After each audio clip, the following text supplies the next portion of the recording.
Cars sometimes. Yep. But the main thing we're talking about is we're down in it. I'm not going to with you too much. All I want to do is talk about houses. I'll cut to my night last night. I'm actively looking for a house in Maine. I was indexing Maine last night. It took me 7 hours of hard work, and I looked at basically everything that I could even look at, from 80,000 to 8 million.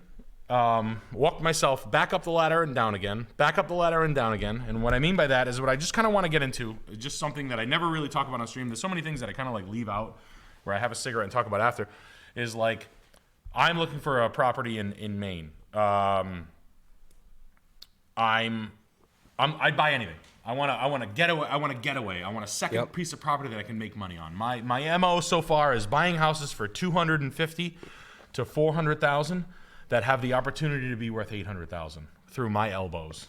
That's my MO.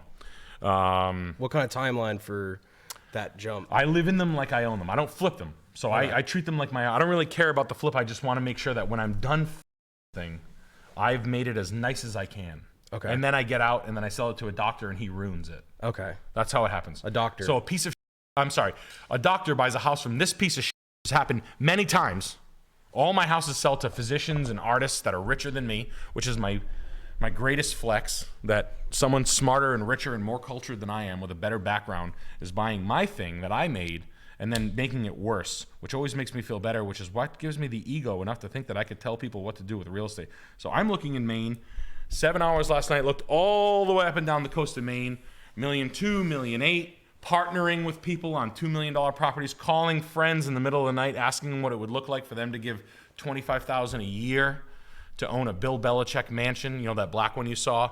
I said, what would it be like if it was like, look, the debt service is $150,000, and I split it up 6 ways, and there's no way we could overlap basically a little micro socialism with 5 friends, and I say we cut a check for $25,000 each to cover the debt service and the fees, and then we all get decent sized portions, and we don't step on each other's toes, and we show up with families. So that's what I was doing, and I ended up, I can't afford something for $1 million. Don't want to be on the hook to be having to make media for the rest of my life, or just I want to buy something for 200, and then I ended up on land, which I ended up back down in the pits of buying something for 30 or 40 grand and building an A-frame. So next week I have Kevin Ferrand coming on. Big deal. He's my builder. He built the barn that we're in. I'm not a builder. I don't want to mince. I know how all jobs get done. I am the nightmare general contractor owner that contractors don't like because I know what the job entails, and I'm easy to work with. I'm a particular guy. I like stuff done right. So we are going to build. I think we're going to build an A-frame about 60 feet behind us, right where those cars are, right to the right on that side over there. We're going to build an A-frame, and then we're going to land it on some land, and I'm going to bear the brunt of moving it as opposed to building it in place. I've talked to some guys. We're going to talk about it live on air, on building a modular house, moving it with a tractor trailer truck and friends and cranes, which I have access to, and I've called and priced it all out. Makes sense. So what I think I'm going to do is I think I'm going to build a small modular here. I don't know. Look, here's the good news. I'm going to talk about it on air, and you're going to see my plans get destroyed live by a real builder. You're going to see how much it's going to be awesome. It's going to be good. I'm going to come to a builder with an idea, and I'm going to let him ruin me. You know what I'm saying? Yeah. Like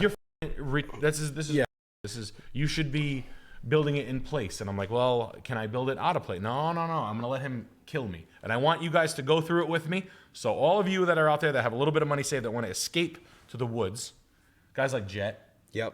Oh, yeah. Chris Lynch is a homeowner. He's a 2017 buyer. Yep. I'll get into his position. Yeah. But for those of you who want to disappear, you got a chunk of change saved. I'm going to walk you through buy the land, put the house on it, electrical, septic, etc.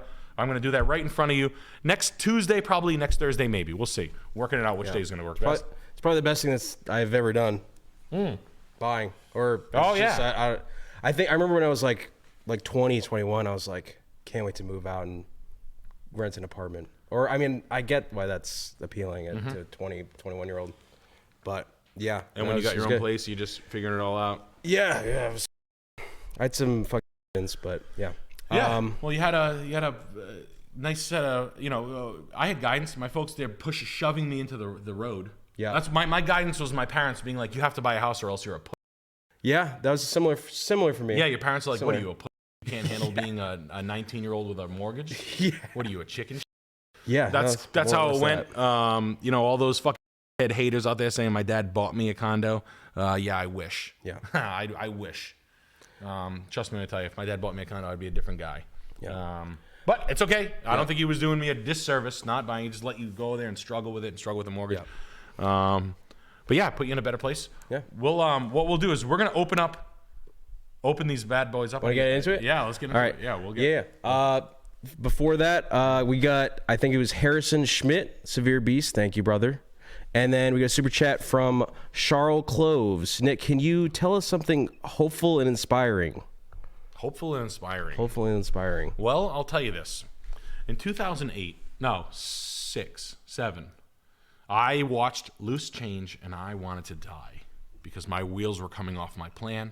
I was hot to trot 18, 19, 20, 21, 22. Wheels come off my plan. Very, very depressed. And I thought the world was ending in 08. And then the market crashed just like the conspiracy theorist that I was watching said. And you know what happened? Nothing.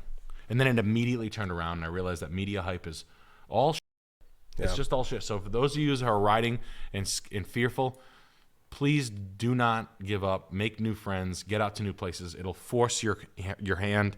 And I think it's all worth it, honestly. And now in hindsight, the times that I should have been the most depressed were the best times of my life. And I was literally looking at the bottom of the toilet. You've been there, right? With your buddies over there and you think you're poor and you don't have enough money, but your friends are over and you're getting fucked up and you're still having kind of funny nights. Yeah. Those are the best nights of my life. That's where you hang on to. It's like, usually good memories come from those sort of things. Yeah. Eating mushrooms on a Tuesday and that kind of stuff. So anybody who's having a rough time or a rough go at it right now or very fearful of the markets, I am this way because I don't fear the markets. I don't care. It's all media hype. It's all lies. Politics are whack as shit. It's all hype, honestly. Yeah. You just got to use it. My uncle Gene, my only rich uncle, and he's not a part of my family. He married my aunt. He told me in very clear eyes, he said, read all the media. Make sure you take he was a very smart guy, and he told me to take take media from every angle. So I just kind of be able to read between the lines, Yeah. Hey, the Illuminati doesn't make any money if we're all dead, right? Yeah. So they got to keep us going. And if you're an alien, time means nothing to you, right? Yeah. If you're an alien, what's time? Yeah, they say aliens are us from the future. That's one of the... They're laughing at us, watching us, live stream. Yeah.